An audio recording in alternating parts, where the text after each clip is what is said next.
ارشاد رب العزت ہو رہا ہے اپنے حبیب سے کہ انا اعطیناک الکوثر فصل لربک وانحر انا شانئک هو الابتر۔ یہ 3 آیتوں پر مشتمل ایک چھوٹا سا سورہ، جس میں 5 الفاظ ایسے ہیں کہ پورے قرآن میں فقط 1 مرتبہ استعمال ہوا ہے۔ پورے قرآن میں کوثر بھی 1 مرتبہ استعمال ہوا ہے، ابتر بھی 1 مرتبہ استعمال ہوا ہے، شانئک بھی 1 مرتبہ استعمال ہوا ہے، اور اسی طریقے سے جو اس آیت کے کچھ خاص الفاظ ہیں 1 مرتبہ استعمال کیا گیا۔ مختلف مفسرین نے مختلف باتیں لکھی ہیں کوثر کے حوالے سے، تو بحث اس پر نہیں کہ کوثر کیا ہے۔ کچھ کہتے ہیں کہ کوثر شریعت ہے، کچھ کہتے ہیں کہ کوثر قرآن مجید ہے، کچھ کہتے ہیں کہ کوثر جو ہے وہ ایک نہر ہے جنت میں، جسے حوض کوثر کہتے ہیں۔ کچھ لوگ یہ کہتے نہیں، چونکہ یہ سورہ جو ہے رسول اللہ کی شان میں اس وقت اترا جب رسول اللہ پر جو لوگ زبانی حملہ کرتے تھے اور رسول اللہ کے دل کو چاک چاک کرتے تھے، اور خدا یہ نہیں چاہتا تھا کہ میرے حبیب کو کوئی پریشانی ہو، تو جب رسول ابتر کہتے ہیں دم کٹے ہونے کا، اس کا جو لفظی ترجمہ ہے وہ ہوتا ہے دم کٹا ہونا۔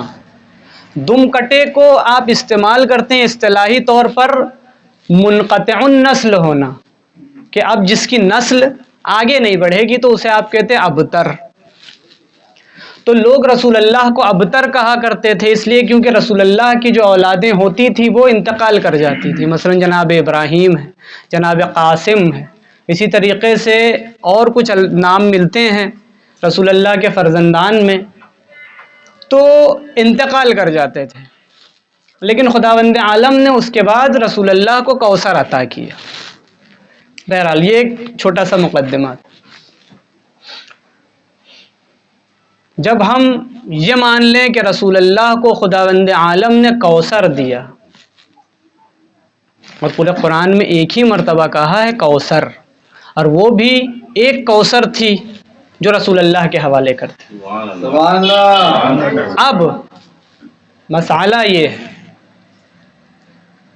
کہ اگر وہ کوثر جناب فاطمہ زہرا ہیں،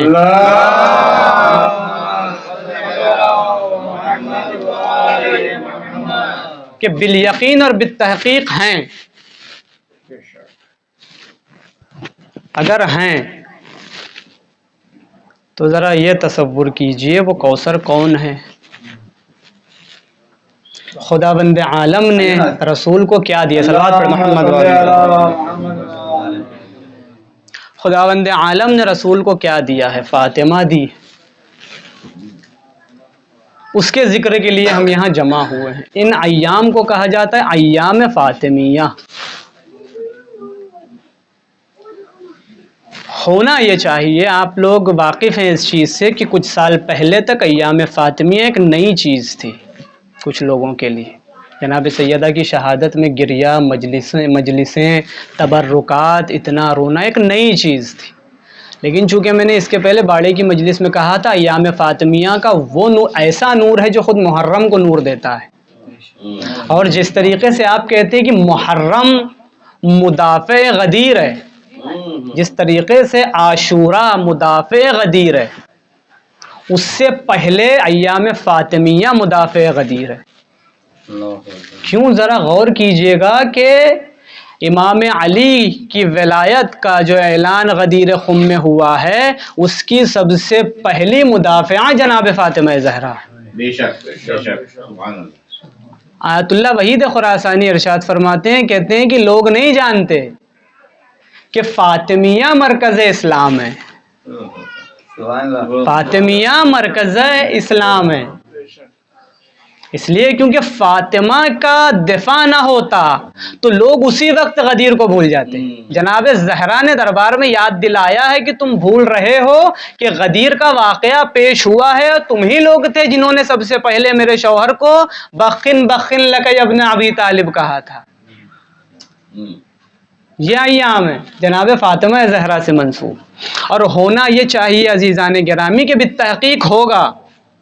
یہ جو 75 دن اور 95 دن کی روایت ہے رسول اللہ کی وفات یا شہادت کے بعد کے دن، جو پہلی تاریخ سے لے کے آخری تاریخ تک یہ جو ایام گزرتے ہیں، ایسا ہوگا کہ ہر گھر میں جناب سیدہ کی مجلس برپا کی جائے گی.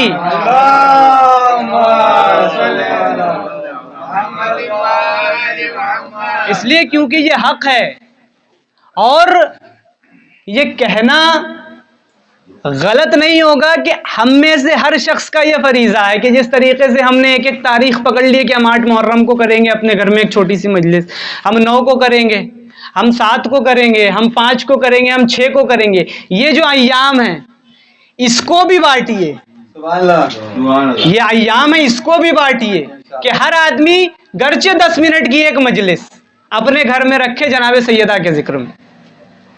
یہ واجب ہے عزیزان گرامی، اس لیے کیونکہ آپ دیکھیں گے ائمہ اطہار میں یا چہاردہ معصومین میں سب سے مظلوم ذات وہ ہے جناب فاطمہ زہرا کی. اتنی مظلوم ہے کہ آپ ان کے قاتلین کا نام زبان سے نہیں لے سکتے. سوچئے جناب سیدہ کتنی مظلوم ہے، ان کا ذکر کتنا مظلوم ہے کہ آپ کھلم کھلا ان کے قاتلین پر لعنت نہیں کر سکتے. کر سکتے ہیں؟ نہیں کر سکتے. خود فریضہ ہے ہمارا شریک اختلاف نہ ہو تو کتنا مظلوم ذکر ہے، لیکن ہم سیدہ کو یاد تو کر سکتے ہیں. تو ہر آدمی کے لیے ضروری کہ ایک مجلس اپنے گھر میں کرے جناب سیدہ کی یاد میں، صرف ذکر سیدہ کے عنوان سے. تو یہ ایک چھوٹی سی بات ہے، یہ پیغام ہے کہ ان ایام کو خالی نہ جانے دیں. اور ایران کے ایک بہت بڑے، ابھی میں اپنے موضوع پہ آتا ہوں، ایران کے ایک بہت بڑے خطیب ہیں استاد عالی، وہ کہتے ہیں کہ اگر تو ان ایام فاطمیہ کم گرفتی خیلی بد نصیبی. کہتے ہیں کہ اگر ایام فاطمیہ میں تم نے کم حاصل کیا تو تم بہت بد نصیب ہو. کیوں کہہ رہے ہیں استاد علی؟ اس لیے کہہ رہے ہیں کہ ائمہ جو ہیں وہ کریم ہیں. ائمہ آپ کہتے ہیں حسنین کریمین، کیوں؟ کیونکہ یہ کرم والے لوگ ہیں، ان سے زیادہ کرم کرنے والا کوئی ہے ہی نہیں. استاد علی کا اشارہ یہ ہے کہ یہ کرم والے لوگ ہیں، جناب سیدہ ام الکرم ہیں. تو جب آپ ام الکرم سے ہی کم لیں گے، کم مانگیں گے تو آپ بہت بد نصیب ہیں. فاطمہ کون ہے؟ سیدوں کی تو نسلی ماں ہے، غیر سیدوں کی روحانی ماں ہے. ماں تو ماں ہوتی ہے، چاہے نسلی ہو چاہے روحانی ہو. بچوں کی آہ کو برداشت نہیں کر سکتی. اگر ایام فاطمیہ میں اپنی ماں سے نہیں مانگو گے تو کس سے مانگو گے؟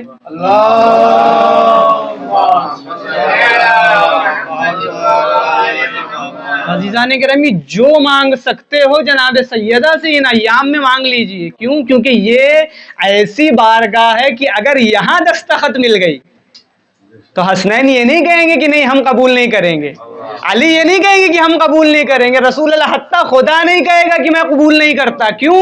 کیونکہ حدیث رسول اللہ ہے، یا فاطمہ ان اللہ یغضب لغضبک ویرضی لرضاک. اے فاطمہ، خدا تمہارے غضبناک ہونے پر غضب کرتا ہے اور تمہاری رضا پہ خدا راضی ہوتا ہے.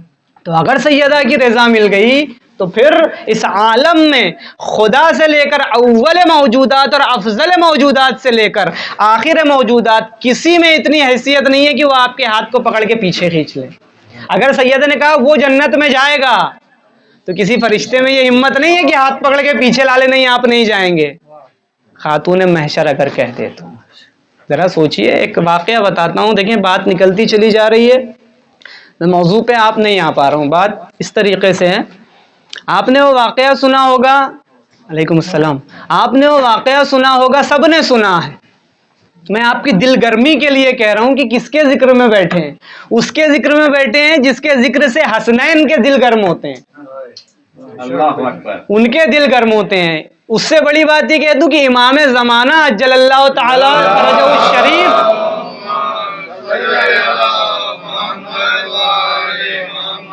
ان کی دل گرمی کا نام فاطمۃ الزہرا ہے. یہ واقعہ آپ نے سنا ہوگا کہ مدینے کے حاکم نے امام حسن کو بلوایا. امام حسن چلے، امام حسین کو لیا ساتھ میں، اور مولا عباس بہرحال جہاں حسنین جائیں گے مولا عباس ساتھ میں جائیں گے. امام حسن نے، لیکن امام حسن جانتے تھے کہ مولا عباس الگ غضب کے مالک ہیں، الگ جلال کے مالک ہیں. اس لیے ہمیشہ مولا عباس کے ساتھ امام حسین کو رکھتے تھے کہ بھیا یہ تمہاری زیادہ سنتے ہیں تو آپ ان کے ساتھ رہیے گا. حالانکہ امام حسن خود مولا عباس کے استاد ہیں تو ان کی تو بہرحال حجت خدا ہیں، تو امام مولا عباس جو ہے وہ مطیع ہیں، بہترین مطیع ہیں وقت کے امام کے. جاتے ہیں مدینہ کا حاکم جو ہوتا ہے امیر المؤمنین پر بد کلامی کرتا ہے، بدگوئی کرتا ہے. اتنے میں کیا ہوتا ہے، مولا عباس بہرحال امام علی کی شان میں گستاخی ہو جائے اور عباس خاموش رہ جائیں تو بہرحال ممکن نہیں ہے. مولا عباس نے پکڑا اور گھسیٹتے ہوئے مسجد سے باہر لے کر جا رہے ہیں کہ مسجد کی بھی جو ہے وہ بے احترامی نہ ہو. اب وہ جو شخص تھا وہ سمجھ گیا اب میں عباس کے ہاتھوں میں ہوں، اب مشکل ہے، اب کچھ نہیں ہو سکتا. اور وہ دیکھ رہا ہے یک ٹک امام حسن کو اور کہتا کیا ہے، بولے ایک ہی راستہ ہے میرے پاس. کہتے کہ اے حسن، آپ کو میں آپ کی ماں کا واسطہ دیتا ہوں کہ مجھے عباس سے بچا لیجئے. امام حسن نے کہا بھیا عباس چھوڑ دیجئے، اس لیے کیونکہ ایسی جگہ کا واسطہ ہے، ایسی شخصیت کا واسطہ ہے کہ ہم اس واسطے کو کبھی رد نہیں کر سکتے. میں یہ کہتا ہوں عزیزان گرامی، ذرا یہ سوچئے وہ حاکم، وہ فلاں شخص جو امام علی کی شان میں بد کلامی کر رہا تھا، امام حسن سے کہتا ہے کہ آپ کی ماں کا واسطہ مجھے بچا لیجئے. امام حسن جب اپنی ماں کے واسطے سے ایسے شخص کو چھڑوا سکتے ہیں تو آپ اور ہم تو ان کے چاہنے والے ہیں، آپ اور ہم ان کے چاہنے والے ہیں. اگر فاطمہ کے واسطے سے مانگا جائے تو کبھی رد نہیں ہوتی دعا.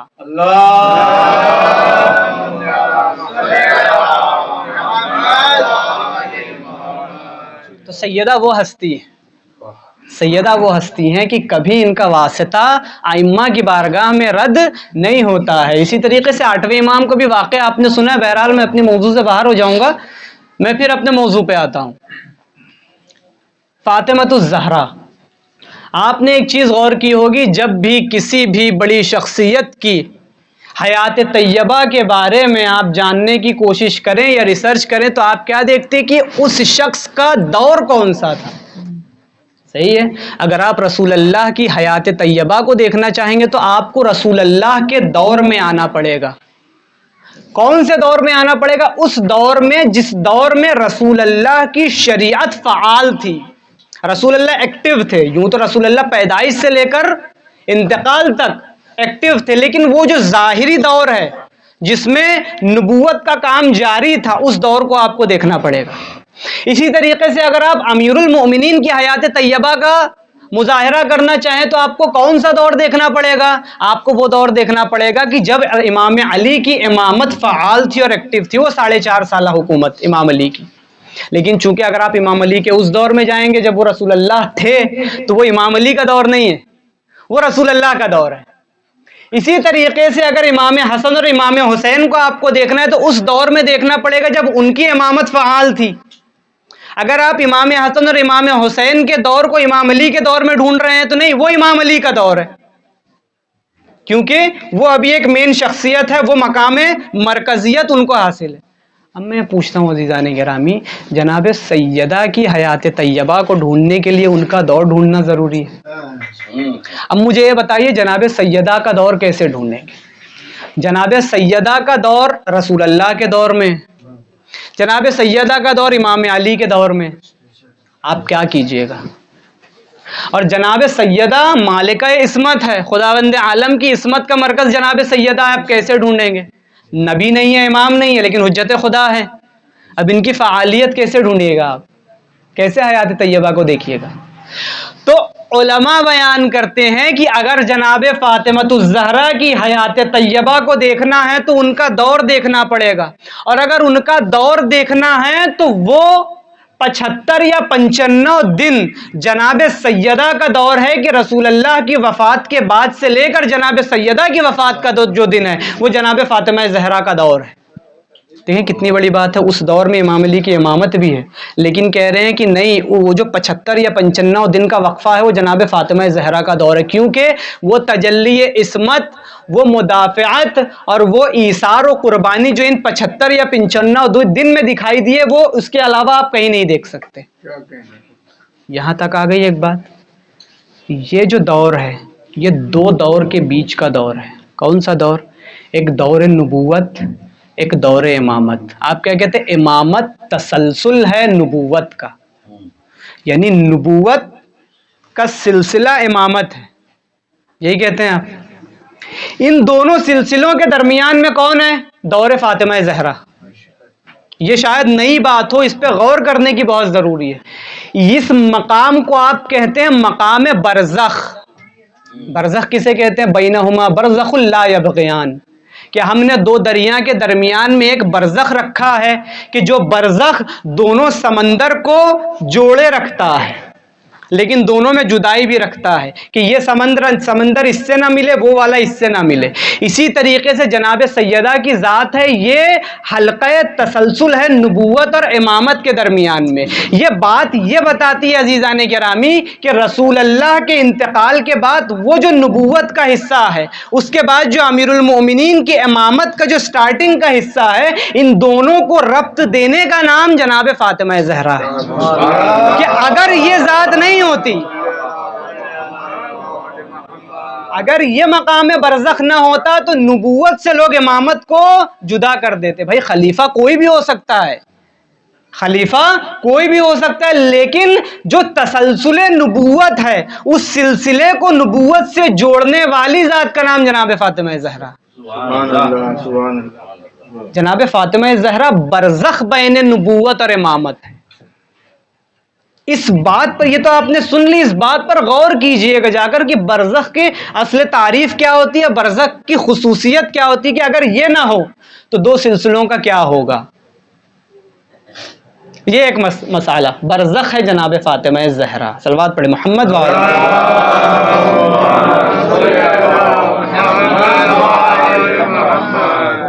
جناب فاطمہ زہرا کی ذات. کہتے ہیں کہ جس آیہ کریمہ کی میں نے تلاوت کا شرف حاصل کیا، اس میں خداوند عالم ارشاد فرماتا ہے انا اعطیناک الکوثر. ان میں اس سورہ میں جو 5 حرف ایسے ہیں جو فقط پورے قرآن مجید میں ایک ایک مرتبہ ذکر ہوئے. سب سے پہلا اس چیز کی تفسیر بیان کر دوں، انا اعطیناک الکوثر، ہم نے اے رسول تمہیں کوثر عطا کیا. آ گیا میں اپنے موضوع پہ. اے رسول ہم نے تمہیں کوثر عطا کیا. دیکھیں خدا یہ بھی کہہ سکتا رہا انا جزعنا کل کوثر، انا جزعنا کل کوثر. اے رسول ہم نے تمہیں کوثر کی جزا دی، ہم نے تمہیں جزا میں کوثر دیا. نہیں کیا کہا؟ انا اعطیناک الکوثر، ہم نے تمہیں کوثر عطا کیا. اب یہ جزا بھی دینا ہے، عطا بھی دینا ہے، تو دونوں میں فرق کیا ہے؟ کہتے ہیں کہ 3 چیزیں ہیں. ایک عطا ہے، ایک جزا ہے، ایک ظلم ہے. ظلم کسے کہتے ہیں؟ کہتے ہیں اگر کوئی شخص کسی چیز کا حقدار ہو، اسے وہ چیز نہ دی گئی تو یہ اس پر ظلم ہے. اگر کوئی شخص کسی چیز کا حقدار ہے اور اسے وہ چیز دے دی گئی، اسے کہتے ہیں جزا. لیکن اگر دینے والا اپنی خوشی سے کچھ دے اور اس دینے میں لینے والے کا کوئی حق اور استحقاق کو نہ دیکھا جائے بلکہ دینے والے پر منحصر ہے اور اس کی خوشی پر منحصر ہے، جب دینے والا اپنی خوشی سے دے اور اپنی ذات کے اعتبار سے دے، اسے آپ کہتے ہیں عطا. جب حق کے عوض میں کوئی چیز دی جائے تو اسے کہتے ہیں جزا. لیکن جب دینے والا اپنی خوشی سے دے اور لینے والے کے حق کو نہ دیکھے، اسے کہتے ہیں عطا. بات سمجھ میں آ گئی؟ اب دیکھیں عزیزان گرامی، نبوت رسول اللہ کی جزا تھی، شریعت رسول اللہ کی جزا تھی. صحیح ہے؟ رسول اللہ کو رسالت ملنا رسول اللہ کے کام کی جزا تھی. لیکن کوثر کے لیے خدا نے کیا کہا؟ ہم نے جزا نہیں دی، ہم نے عطا کیا. یعنی کیا؟ خدا نے اپنی خوشی سے عطا کیا ہے. اب اگر اس کا مظاہرہ کرنا ہے تو یہ دیکھو جزا اور عطا میں فرق کیا ہوتا ہے. رسالت ملی، رسول اللہ کو کھڑے ہونے کا حکم نہیں ہوا، کیوں؟ کیونکہ جزا تھی. نبوت ملی، کھڑے ہونے کا حکم نہیں ہوا کیونکہ جزا تھی. پورا کا پورا قرآن عرش اعظم سے نازل ہو گیا, کھڑے ہونے کا حکم نہیں دیا. کیوں؟ کیونکہ قرآن بھی جزا تھی. لیکن جیسے ہی کوثر عطا کی اور کوثر بے نفس نفیس رسول اللہ کی خدمت میں آتی ہے تو خدا کہتا ہے رسول اب کھڑے ہو جانا, کیونکہ یہ مقام جزا نہیں ہے, یہ مقام عطا ہے. صلوات پڑھو محمد و آل محمد پر.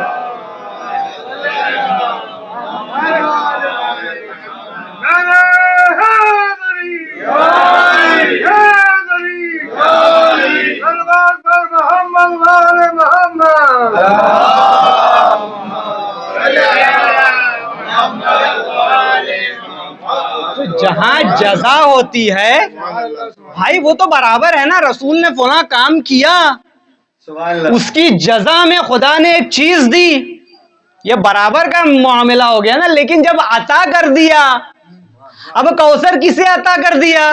رسول کو. اب کوئی بھی شخص حوض کوثر پہ نہیں جا سکتا, خدا نے کوثر دیا رسول کو. اب کوثر کا مالک رسول. اب اگر خدا رسول اللہ نے یہ کوثر کسی کے سپرد کر دیا تو اب کوئی دوسرا کوثر پہ آ نہیں سکتا. کوثر کے دو ہی مالک ہیں, یا رسول اللہ یا امیر المومنین. تو اب ہر کوئی حوض کوثر پر سیراب نہیں ہوگا, اس لیے کیونکہ آپ سمجھتے ہیں حوض کوثر کسی پانی کو کہتے ہیں. نہیں, حوض کوثر پہ جب جائیے گا تو وہ کرم جو کوثر میں پایا جاتا تھا, علی وہ کوثر کا کرم دیں گے. تو ہر کسی کو کوثر کا کرم نہیں ملے گا, جہاں پر علی کی محبت ہوگی کوثر وہیں ملے گا.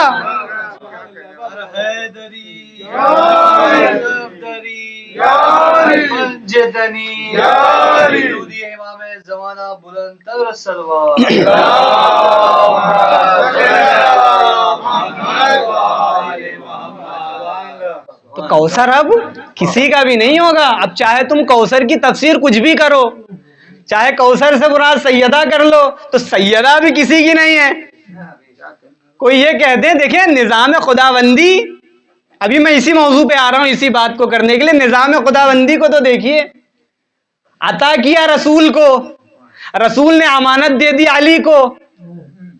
اب فاطمہ الزہرا یہ رسول کی ہیں یا امیر المومنین کی ہیں؟ دیکھیں یہ امیر المومنین کا فخر ہے کہ رسول اللہ نے زہرا علی کو دے دی, زہرا علی کو دے دی. اور جناب سیدہ کا مقام دیکھیے کہ جب جناب سیدہ سے رشتے کے لیے لوگ آ رہے تھے تو ہر کس و ناکس کو تو کوثر نہیں دیا جاتا نا. کیا کہا؟ رسول ناراض ہو گئے. روایت کہتی ہے رسول ناراض ہو گئے کہ یہ فاطمہ کا ہاتھ مانگنے آ رہے ہیں, ان کی اتنی حیثیت. کہا نہیں, جس نے دیا ہے عطا کس کا ہے؟ خدا کا. تو خدا طے کرے گا کس کے پاس جانا ہے کس کے پاس نہیں جانا ہے. کہا خداوند عالم ستارہ بھیجے گا, جس کے دروازے پہ آ گیا فاطمہ اس کے گھر جائے گی. جناب سیدہ کا عمل دیکھیے, یعنی یہ جو روحانی رشتہ ہے نا علی اور فاطمہ کا, یہ جو رشتہ ہے جناب امیر المؤمنین اور فاطمہ الزہرا کا, یہ عجیب رشتہ ہے. کسی بھی دور میں علی سے فاطمہ اور فاطمہ سے علی جدا ہی نہیں ہو سکتی. جب بھی علی سے فاطمہ جدا ہوگی ایک نیا فتنہ پیدا ہوگا. اس بات کو میں ایسے ہی نہیں کہہ رہا ہوں, اب تاریخ پر غور کیجئے گا. اسلام پر سب سے پہلا فتنہ جناب فاطمہ زہرا کی شہادت تھی. جب جناب سیدہ پر ظلم کیا گیا, جب سیدہ وفات پا گئی, اب علی اور فاطمہ کا اس دنیا میں دونوں کی ہجرت ہوگی. اور یہ ہجرت مسلمانوں کو آج بھی بھگتنی پڑ رہی ہے. کربلا نتیجہ تھی اسی ایام فاطمیہ کا, ظلم فاطمہ کا. پہلا ظلم تھا عالم اسلام میں جو جناب سیدہ کی ذات پہ کیا گیا. جناب زہرا کے قاتلوں پہ لعنت. یہ الگ عجیب رشتہ ہے. جناب سیدہ کا عمل کیا تھا؟ جناب سیدہ اس ستارے کو دیکھ رہی ہے جو ستارہ نازل ہونے والا تھا. ستارہ بڑھتا ہے آسمان سے, کہاں؟ مدینے آتا ہے. جناب سیدہ کہتی ہے سبحان اللہ, جب وہی ستارہ بنی ہاشم کی گلیوں میں آتا ہے جناب سیدہ کہتی الحمدللہ، اور جب یہی ستارہ امیر المؤمنین کے در پہ آتا ہے جناب سیدہ کہتی اللہ اکبر۔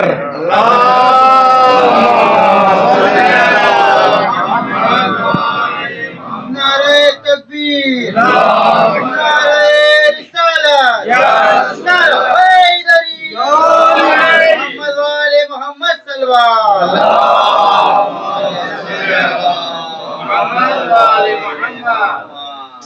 یہ عجیب رشتہ ہے امیر المؤمنین اور جناب سیدہ کا۔ سیدہ جان رہی ہے نا کہ میرے جناب سیدہ کی لیاقت رکھنے والا علی کے علاوہ کوئی ہے ہی نہیں۔ خود رسول اللہ کی حدیث ہے کہ اگر علی نہ ہوتے تو فاطمہ کا کوئی کفو نہیں تھا،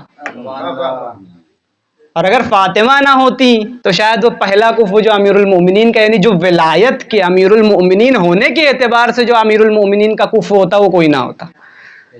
دونوں ایک پلے میں جو ہیں وہ اسی اعتبار سے ہے نا کہ علی و فاطمہ۔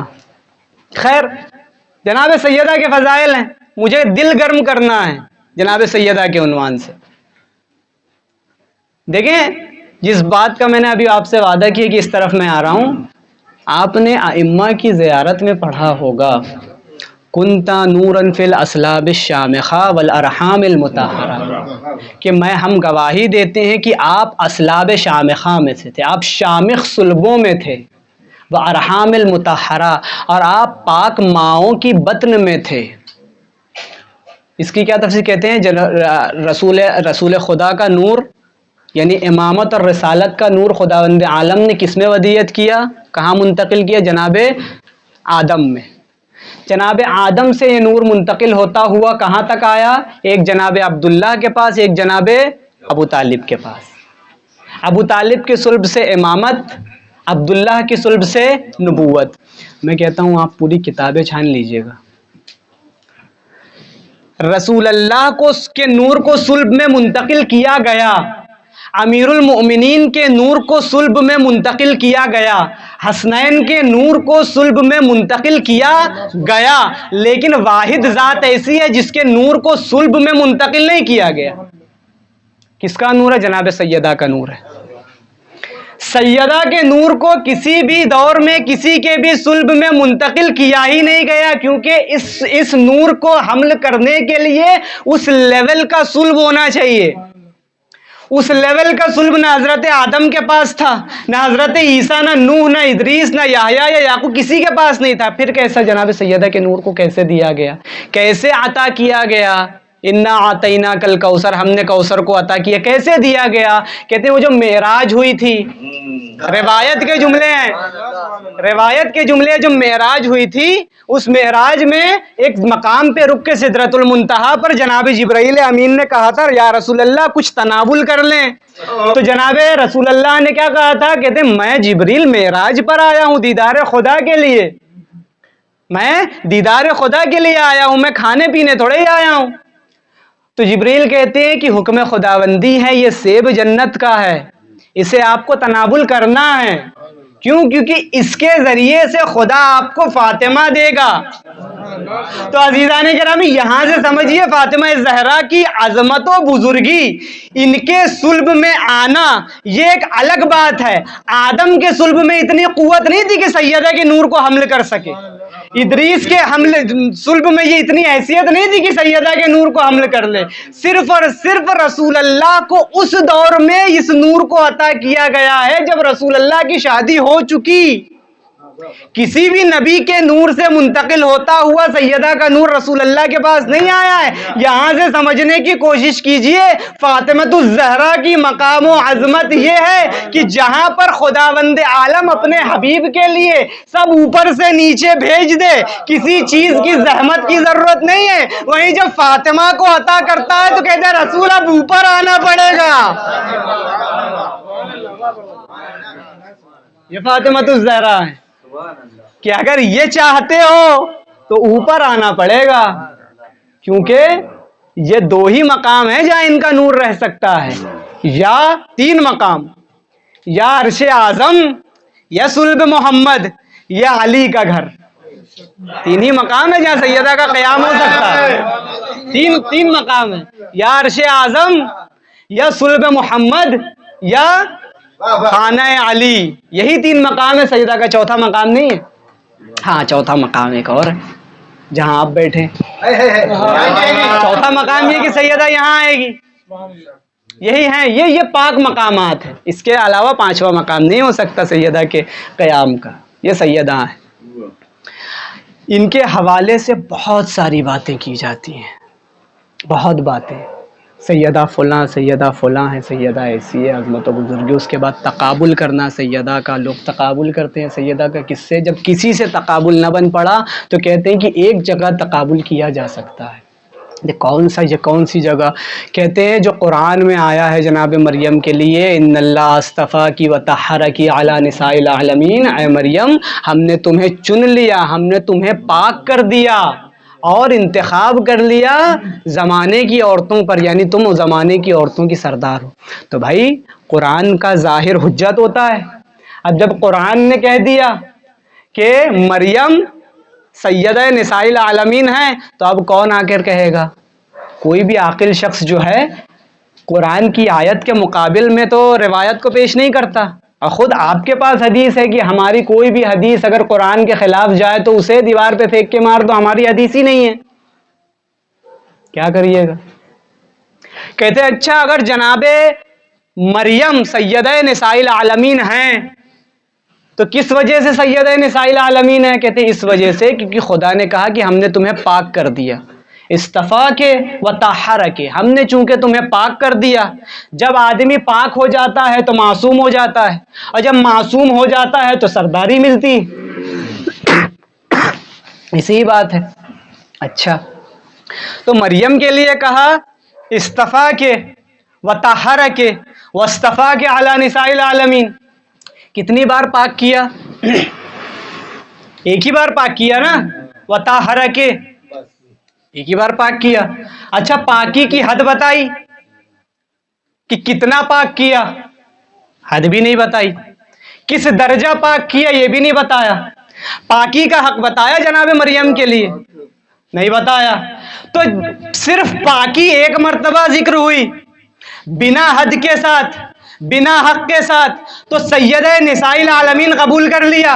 وہیں خداوند عالم نے کہا انما یرید اللہ لیذھب عنکم الرجس اہل البیت ویطہرکم تطہیرا.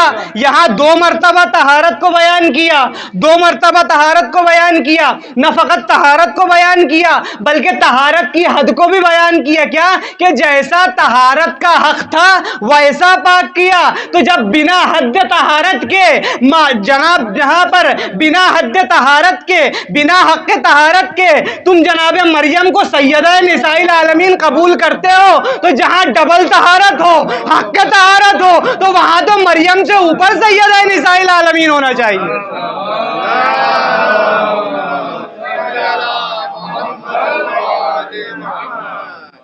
تو عزیزان گرامی مقام مقایسہ یہاں پر بھی نہیں ہے، اس لیے کیونکہ صدقہ لینے والے اور صدقہ دینے والے کبھی برابر نہیں ہوتے. جناب مریم کو عیسیٰ کا صدقہ ملا سیدہ کے صدقے میں، مریم کی زندگی سیدہ کے صدقے میں ہے. تو صدقہ لینے والے اور صدقہ دینے والے کبھی برابر نہیں ہوتے. کہتے ہیں فاقد الشے مطیع الشے نمیشے، کہ وہ جو فاقد الشے ہیں، جس کے پاس خود شے کا فقدان ہے، وہ کبھی دینے والا تھوڑے ہی ہو سکتا ہے، اور دونوں کا تقابل بھی نہیں ہے. علامہ اقبال کہتے ہیں بڑی خوبصورت سی بات. علامہ اقبال کہتے ہیں کہ مریم از یک نسبت عیسیٰ عزیز، مریم از یک نسبت عیسیٰ عزیز، از سے نسبت حضرت زہرا عزیز. اگر آپ مریم کو کہتے ہیں عزیز ہیں تو مریم ایک نسبت سے عزیز ہے کہ وہ عیسیٰ کی ماں ہے، لیکن از سے نسبت تین نسبتوں سے فاطمہ زہرا عزیز ہے. کیسے؟ کیسے؟ ایک مرتبہ کہتے ہیں کہ رحمت وما ارسلناک الا رحمت للعالمین، کہ ہم نے رحمت للعالمین کو بھیجا. محمد کچھ ہے نہیں مگر یہ کہ رحمت عالم ہے، رحمت عالم ہے. رحمت یعنی کیا؟ رحمت یعنی کیا؟ رحمت کا سادہ سے ایک ترجمہ کر دو، سکون، اطمینان، آرام، یہ تو رحمت ہوتی ہے۔ باپ سے پوچھئے، بیٹی والے باپ سے، پوری دنیا کی دھول کھا کر جب آتا ہے گھر میں تو بیٹیوں کا چہرہ دیکھتا ہے، بیٹیاں رحمت ہوتی ہے، سکون ملتا ہے، ایسا ہی ہوتا ہے، بیٹیوں کو دیکھتا ہے سکون ملتا ہے، تو رحمت یعنی سکون۔ اب رسول اللہ رحمت للعالمین، رسول اللہ کیا کہتے ہیں حدیث قصہ میں؟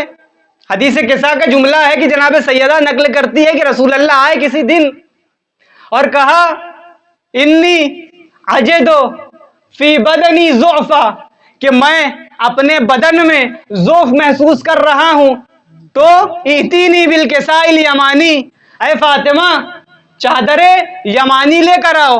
کہاں مانگ رہے ہیں؟ بیٹی کے گھر میں،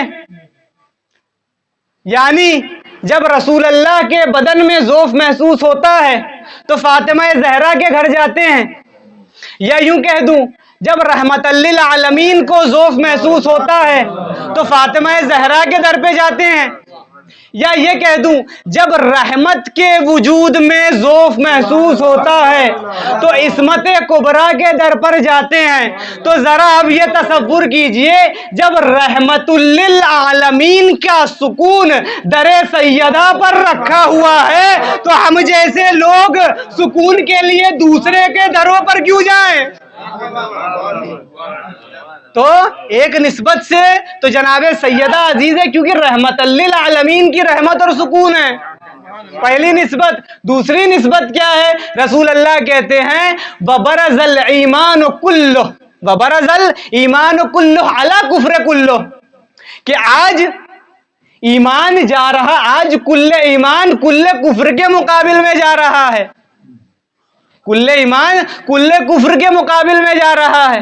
اور وہیں رسول اللہ کہتے ہیں من تزوج، جس نے ازدواج کر لیا، فکمل نصف ایمانو، تو کیا ہوتا ہے؟ اس کا ایمان آدھا مکمل ہو جاتا ہے۔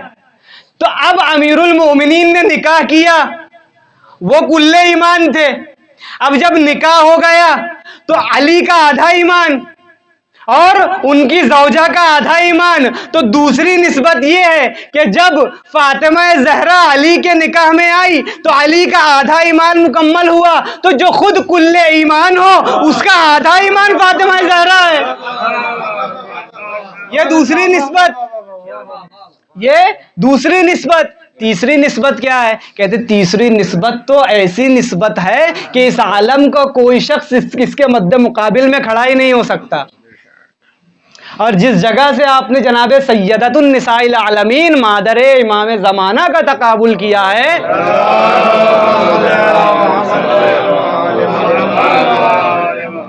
یہاں پر تو سارے معیار ٹوٹ جاتے ہیں۔ کیوں؟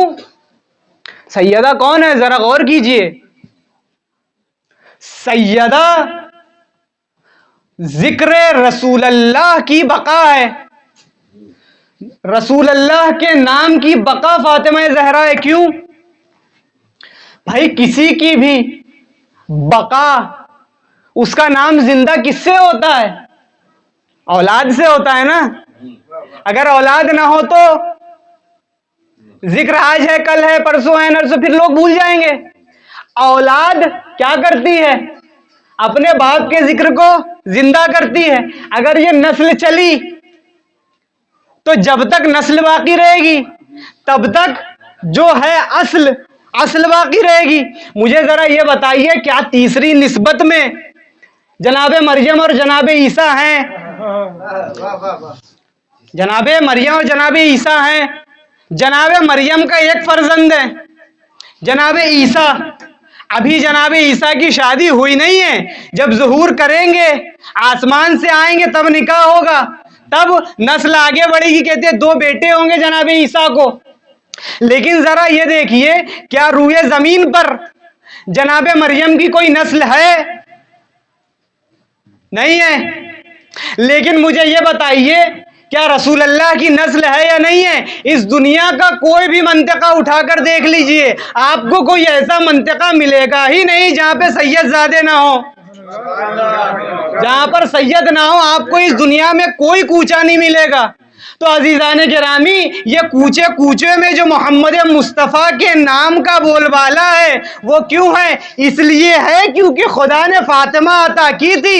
اگر فاطمہ نہ ہوتی تو پھر محمد کی نسل بھی نہ ہوتی۔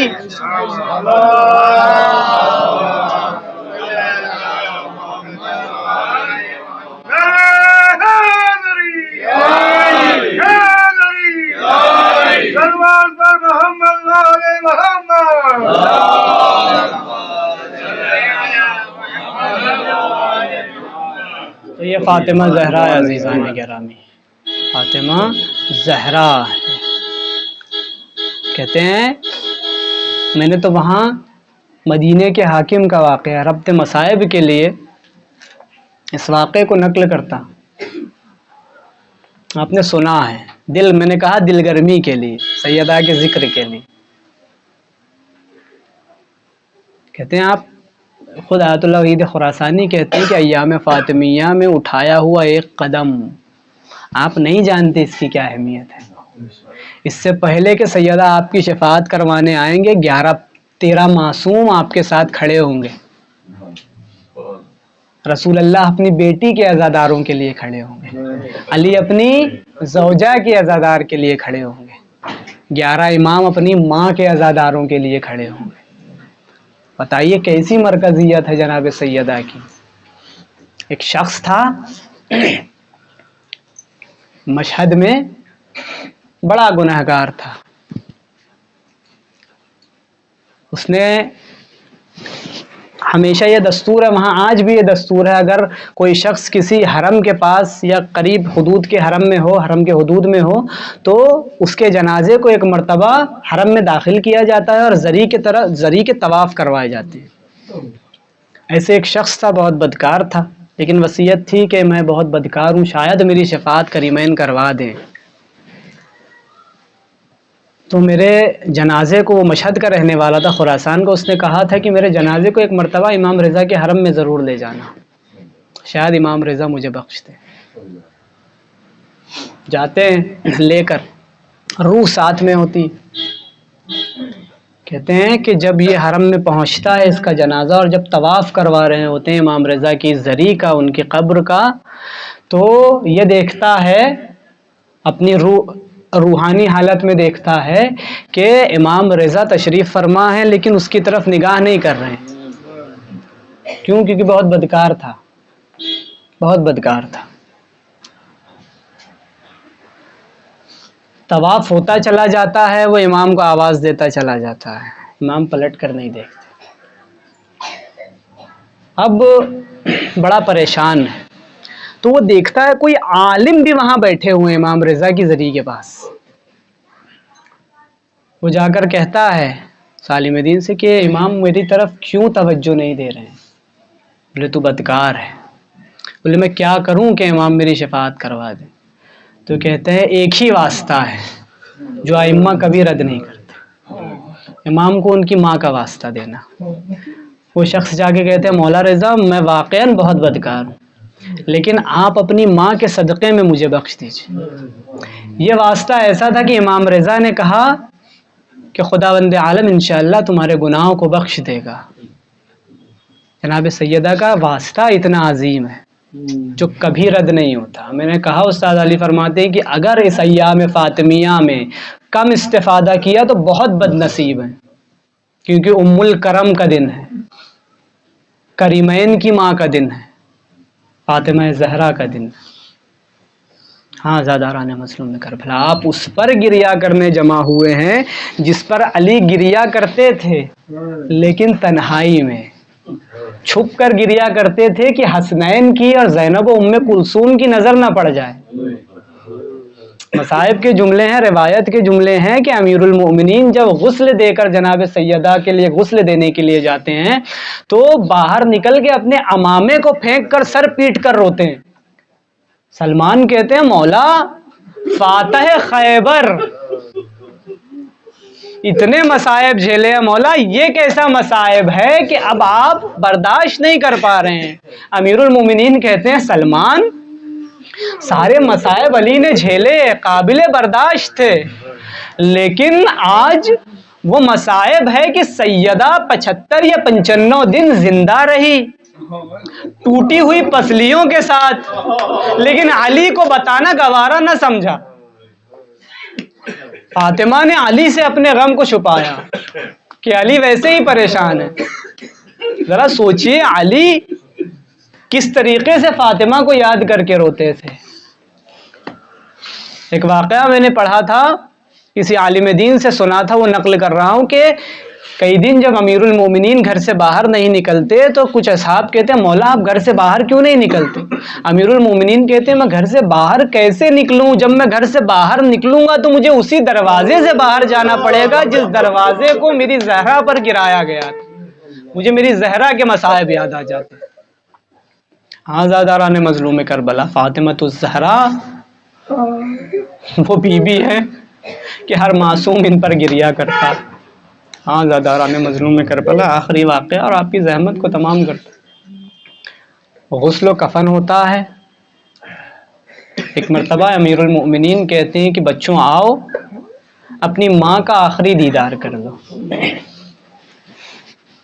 بچے یکے بعد دیگرے جاتے ہیں اور اپنی ماں کا دیدار کرتے ہیں۔ ایک روایت میں ملتا ہے کہ امام حسین جو ہے آگے نہیں بڑھتے، کیونکہ امام حسین کے لیے جناب سیدہ کی وصیت تھی کہ علی میرے حسین کا خاص خیال رکھنا، اسے رات میں پیاس لگتی ہے، اس کی پیاس کا خیال رکھنا۔ اور امام حسین چھوٹے تھے، امام حسین کی ضد تھی کہ جب تک اماں نہیں بلاتی تھی حسین نہیں جاتے تھے، پہلے سیدہ کو آواز دینا پڑتا تھا کہ حسین آؤ تو حسین جاتے تھے، چھوٹے تھے نا۔ علی کہتے ہیں کہ حسین جاؤ اپنی ماں کے آخری دیدار کر لو۔ حسین کہتے ہیں بابا جب تک اماں نہیں بلائے گی حسین نہیں جائے گا۔ ایک مرتبہ بندے کفن ٹوٹے، ہاتھ باہر نکلے کفن سے، آواز دی ہے میرے لال حسین آ میرے سینے سے لگ جا، تیری ماں جنت سے واپس آ گئی۔ آزاداران مظلوم کربلا حسین جب اپنی ماں کے سینے سے لپٹ کر رو رہے تھے تو عاطف غیبی کی آواز آئی اے علی حسین کو فاطمہ سے جدا کر لو وگرنہ قیامت قریب ہے۔ لا لعنت اللہ علی القوم الظالمین وسیعلم الذین ظلموا ای منقلب ینقلبون انا للہ و انا